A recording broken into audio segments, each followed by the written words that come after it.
Thank you and welcome to the show this morning. The topic this morning is the crisis in Nigeria, and we're fortunate to have with us to talk about the recent crises in Nigeria, our resident African expert, Dr. LMadu.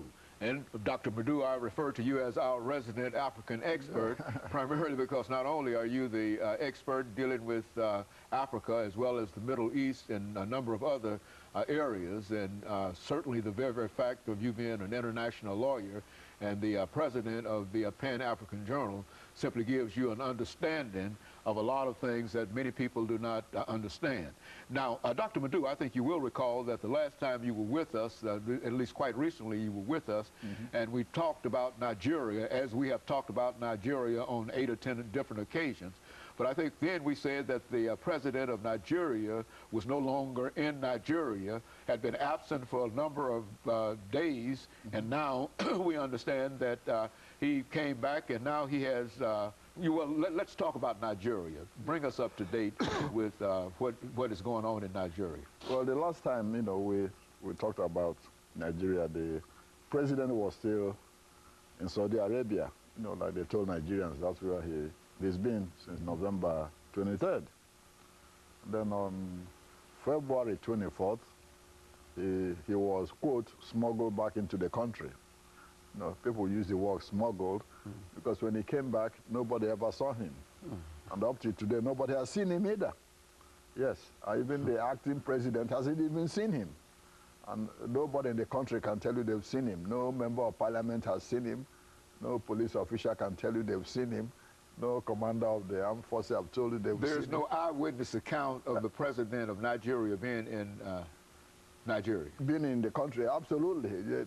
We heard that he's been back. The Commissioner for Information, who is paid to inform people about what's happening in the country, said she saw the return on TV like everybody else. She didn't know what to report, whether he's in the country or not. He saw the report on TV that he's back in the country. The vice president himself hasn't seen the acting president himself hasn't seen the president. Some say, well, he has to go talk to the wife before talking to him. So it's just story after story.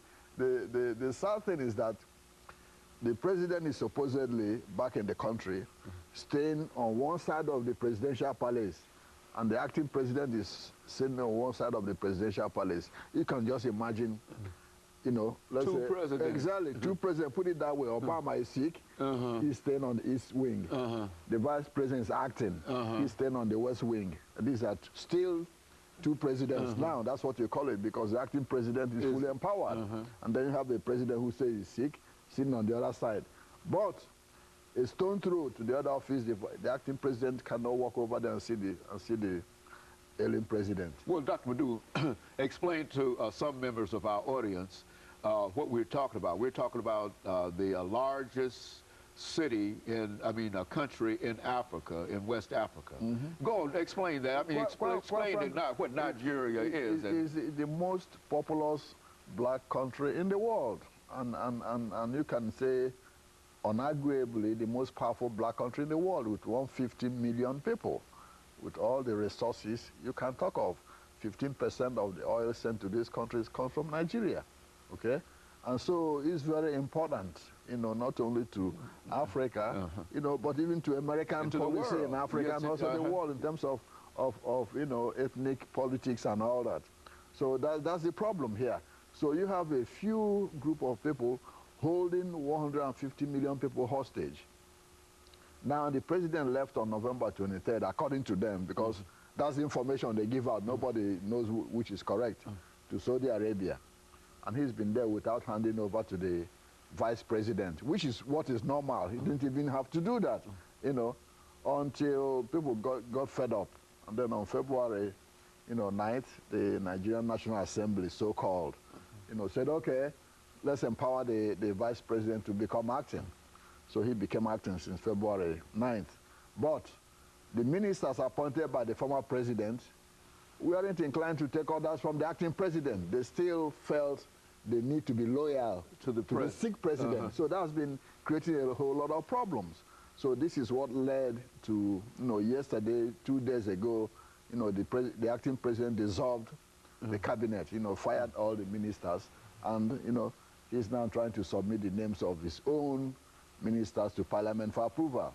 But it's not going to be easy, because there are a lot of people in that, members of Parliament, who are opposed to him, and they will make it difficult for him to even appoint his own Dr. people. LMadu, let's prepare for this first commercial break. And when we come back, I want to pick up at this point to explain to our audience some of the problems and some of the difficulties that are part of this. And we'll be back with our audience following this very, very short commercial break.